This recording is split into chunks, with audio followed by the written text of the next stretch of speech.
আপনার কেউ নেই? আমার হ্যাঁ, এই এত লোক আছে, সারা পৃথিবীর মানুষ তো আমারই। যদি মনে করি পৃথিবীর সমস্ত লোক আমার নিজের লোক, অসুবিধে কোথায়? না মানে নিজের বলতে কেউ নেই। কেন? এই যে তুমি আমার সঙ্গে কথা বললে, আলাপ করলে, তুমিই তো আমার আপনজন হলে। অবশ্য বা আপনাদের তো বোধহয় মানে পুরনো কথা বলতে নেই না, বলা তো বারণ। আপনি আমার ইচ্ছেটা রাখবেন তো? আমাদের কিন্তু ইচ্ছে আপনি নিজে দাঁড়িয়ে থেকে আমাদের বিয়েটা দেবেন। বিয়ের ওইসব নিয়ম কানুন আমি যে জানি না মা। না না, ঠাকুরমশাই থাকবেন, উনি সব করবেন। আপনি যদি একটু উপস্থিত থাকেন। আপনি আমায় সম্প্রদান করুন না, আমার খুব ইচ্ছে। আপনার মতো একজন মানুষ যদি আমায় সম্প্রদান করেন। সম্প্রদান? কন্যা কি কোনো সামগ্রী নাকি যে তাকে সম্প্রদান করব? সম্প্রদান কেন করব? দুজনের হাত মিলিয়ে দেব। ঠিক ঠিক, আমিও তাই মনে করি, আমি তো তাই বলি। তোমাদের বাড়ি কোথায়? এখানে কি কর্মসূত্রে আছো? আমি থাকি কলকাতায়, ভবানীপুরে। ভবানীপুরে? কেন, আপনি ভবানীপুর চেনেন? মানে কলকাতায় গেছেন কখনো? আমি একসময় কলকাতায় থাকতাম। আপনি ভবানীপুরে গেছেন?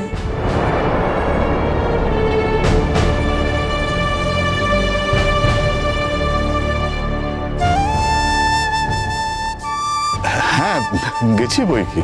কলকাতায় থাকবো, ভবানীপুরে যাব না তা হয় নাকি?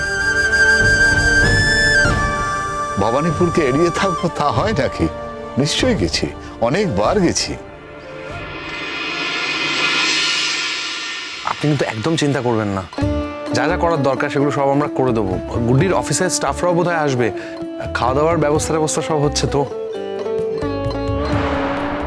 হ্যাঁ হ্যাঁ, জিৎ সমস্ত ব্যবস্থা করেছে। আমি জানি যুধাজিৎ সবটাই ব্যবস্থা করে ফেলবে, তবে যুধাজিতের মাথায় রাখা দরকার যুধাজিতের দাদাও আছে, আর যুধাজিতের দাদা যদি পার্টিসিপেট করতে পারে তাহলে দাদারও ভালো লাগবে আর কি। হাজার হোক ভাইয়ের বিয়ে বলে কথা। পার্টিসিপেট তো করবেই, সেই জন্যই তো বললাম যে একদম সকাল থেকে চলে যাব। আমরা কাল সকাল সকালই চলে যাব। শিরিন, তুমি যাবে তো? দেখি, ঠিক নেই, মানে এখন বলতে পারবো না, আসলে সকালে পুবলুর স্কুল থাকে তো। কালকে কালকে ওকে স্কুলে পাঠাবে? না, কালকে পুবলু স্কুলে যাবে না। কালকে পুবলুর আন্টির বিয়ে, ও ওখানেই যাবে সকাল থেকে। না না, সকালে ওখানে তো মানে পুবলু গিয়ে কি করবে? ওর তো স্কুল আছে। স্কুলটা শুধু শুধু কামাই করবে কেন? আর তাছাড়া সকালবেলা তো কিছু নেই, ও মানে বিয়ে বাড়ি তো বিকেল বেলা। বিয়ের জন্য এখনো আবার স্কুল কামাই করবে নাকি? একদিন স্কুল কামাই করলে কোনো মহাভারত অশুদ্ধ হয়ে যাবে না শিরিন। ও অনেকদিন এরকম আগেও স্কুল কামাই করেছে, কোনো অসুবিধার কিছু নেই। আর বাচ্চা ছেলে সকালবেলা থেকে একটু আনন্দ করবে, রাত্রিবেলা হলে এমনিও ঘুমিয়ে পড়ে। বাড়াবাড়ি করো না। আর তাছাড়া ওখানে যদি যায় তাহলে পুবলুর মনটাও ভালো থাকবে, গুড্ডিরও ভালো লাগবে। আচ্ছা, এখন গুড্ডির ভালো লাগবে বলে আমি এখন পুবলু স্কুলটা হাফ করাবো? এতদিন তো তুমি ওর দায়িত্ব নাওনি। ও স্কুলে গেছে কি না গেছে সেসব খোঁজ তো রাখোনি। এতদিন তো পিকলুই দায়িত্ব নিয়েছে, আজও ওকেই বুঝতে দাও। জেঠুমনি, ও তো আমাকে এখানে এই জন্যই মানে পুবলুকে দেখার জন্যই থাকতে বলেছে। তাহলে দায়িত্বটা যখন আমি নিচ্ছি তখন আমার মতনই তো চলতে হবে, তাই না? সেসব পরে হবে, সবে তো এসছো। বিয়ে বাড়িটা তো আর রোজ রোজ আসে না, একদিন গেলে কিছু হবে না। অনুজ, তুমি যাবে তো বাবা? হ্যাঁ, আমি কেন যাবো না, অবশ্যই যাবো। গুড্ডির বিয়ে বলে কথা। আর তাছাড়া আমি তো দু তরফ থেকেই নিমন্ত্রিত। আপনিও নেমন্তন্ন করলেন, আর গুড্ডিও অফিসিয়াল কার্ড দিয়ে গেছে আমাকে, যদিও আমি তখন ছিলাম না অফিসে, কিন্তু কার্ড দিয়ে গেছে ও, আমি শুনতে পেয়েছি। হ্যাঁ, অনুজ তোর সিনিয়র হিসেবে অনেক দামি দামি গিফটও কিনেছে। আমি বলেছি তোমাকে এরকম কিছু, যে আমি সিনিয়র হিসেবে ওর জন্য কিছু কিনেছি? কি আশ্চর্য শিরিন, ও গিফট কিনেছে মানে সেটা আবার এখানে এভাবে বলার কি আছে? মানে কাকিমা শুনে কি করবে? আমাদের কোনো গিফটেরই দরকার নেই শিরিন। তোমরা ওখানে গেলে, তোমরা ওখানে উপস্থিত থাকলে, সেটাই আমাদের কাছে অনেক। আর তাছাড়া গুড্ডি তো সকলকে বলেই দিয়েছে যে ও কারোর কাছ থেকে কোনো গিফট নেবে না। সে বলুক, আমরা কি কেউ হলাম? আমরা তোর বাড়িরই লোক, আর ও তো আমাদের বাড়ির বউই হলো শেষ পর্যন্ত। যুধাজিৎ তো আমাদের বাড়ির ছেলে, সে কথা তো আর অস্বীকার করা যায় না। সে আপনারা ওর সঙ্গে বুঝে নেবেন, যা বোঝা। ওরা কোথায়? আজকে ব্যস্ত নাকি? ব্যস্ত মানে ওই ওই মন্দিরেই গেল। আমি বললাম না মন্দিরের কথা, ওখানে একজন সাধু বাবা এসেছেন, তো জিৎ আর গুড্ডি ওই মন্দিরেই গেল সাধু বাবার সঙ্গে দেখা করতে। আমাকেও বলেছিল যেতে, আমার আর ভালো লাগে না সাধু সঙ্গ করতে। অনেক সাধুদের সঙ্গে দেখা করেছি, অনেক জায়গায় গেছি দূর দূর অবধি, আর এখন আর ইচ্ছে করে না।